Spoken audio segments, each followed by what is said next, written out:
Physical quantity तीन तरीके की, स्केलर क्वांटिटी, वेक्टर क्वांटिटी और टेंसर क्वांटिटी। इन क्वांटिटीज़ को पढ़ने के लिए सबसे पहले ज़रूरी है कि हम एक चीज़ के बारे में जानें जिसका नाम है मैग्नीट्यूड, कि मैग्नीट्यूड क्या होता है। किसी भी क्वांटिटी का मैग्नीट्यूड क्या बताता है? तो मैग्नीट्यूड है वो दो चीज़ से मिल करके बनता है, एक न्यूमेरिकल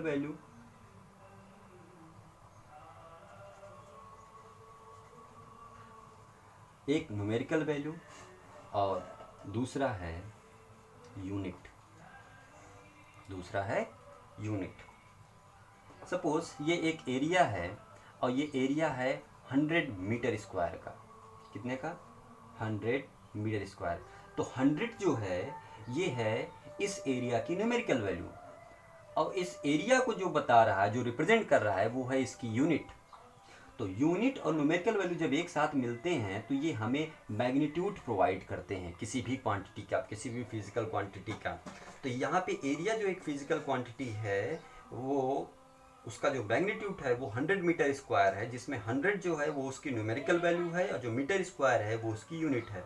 सपोज ये 100 मीटर स्क्वायर है, 100 सेंटीमीटर स्क्वायर भी हो सकता है, मिलीमीटर स्क्वायर भी हो सकता है। क्लियर? तो ये दोनों चीज़ का अपना बहुत बड़ा महत्व है, इसलिए इन दोनों बातों को हमेशा याद रखिएगा कि मैग्नीट्यूड दो चीज़ों से मिलकर बनता है, एक न्यूमेरिकल वैल्यू और एक यूनिट। क्लियर? तो अब हम लोग बात करते हैं, तो अब आपको बेहतर समझ में आएगा स्केलर क्वांटिटी। स्केलर क्वांटिटी क्या होता है, कुछ ध्यान से समझिए। अगर कोई क्वांटिटी, मैं बहुत ही सिंपल वर्ड में बोल रहा हूं, आप इसको समझें कि अगर कोई क्वांटिटी के पास या उसको रिप्रेजेंट करने के लिए, अगर किसी भी फिजिकल क्वांटिटी को रिप्रेजेंट करने के लिए हमें केवल और केवल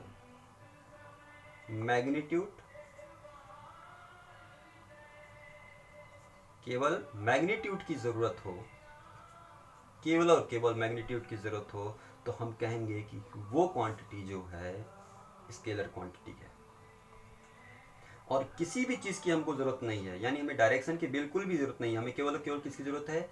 मैग्नीट्यूड की ज़रूरत हो। सपोज एरिया हमको बताना है, तो एरिया बताने के लिए हमें केवल उसकी क्वांटिटी चाहिए कि कितना एरिया है। हम बिल्कुल भी इसकी ज़रूरत नहीं है कि हम बताएं एरिया इस डायरेक्शन में, ये इस डायरेक्शन में या इस डायरेक्शन में। डायरेक्शन बताने की कोई ज़रूरत नहीं है। तो उसमें केवल मैग्नीट्यूड की रिक्वायरमेंट हो तो हम कहेंगे कि ये क्वांटिटी क्या है? Scalar quantity. इसके एग्जाम्पल हैं, एग्जाम्पल हो गया आपका distance, speed, area, time,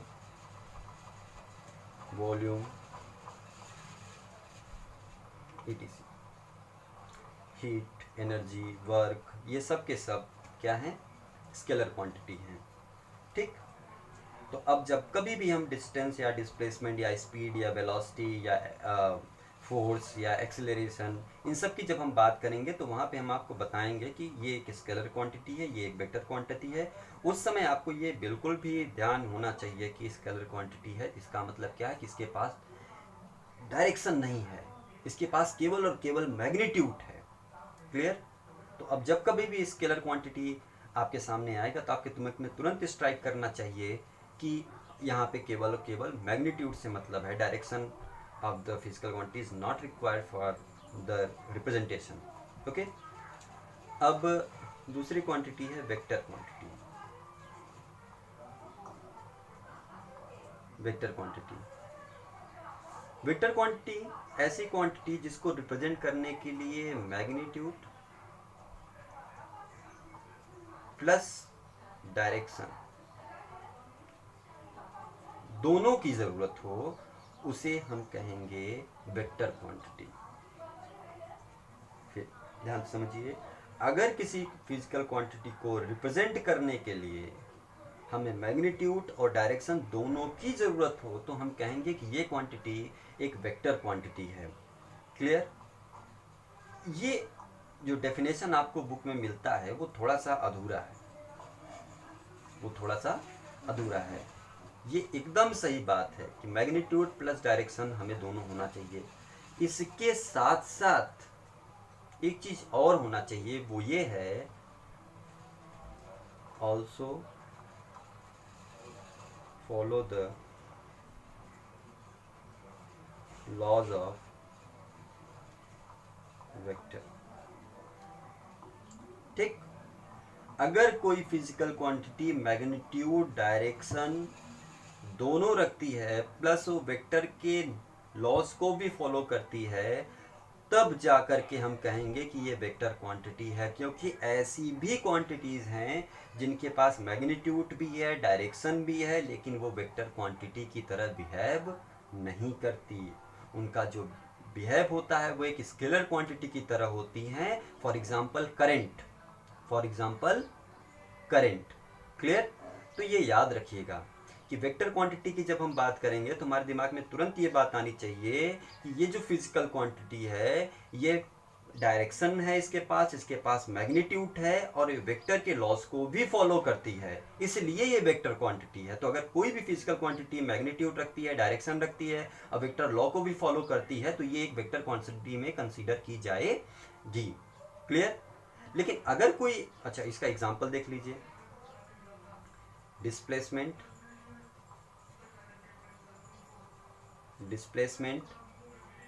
velocity,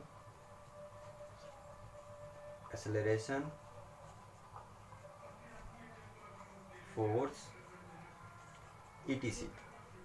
बहुत सारी क्वांटिटीज़ हैं और जैसे जैसे आती जाएंगी मैं वहाँ पे आपको हर समय एक्सप्लेन करूँगा कि ये कौन सी क्वांटिटी है, कौन सी फिजिकल क्वांटिटी है, वेक्टर है कि स्केलर है। ओके, ये ध्यान में रखिएगा। चलिए third, tensor quantity. Tensor quantity क्या है?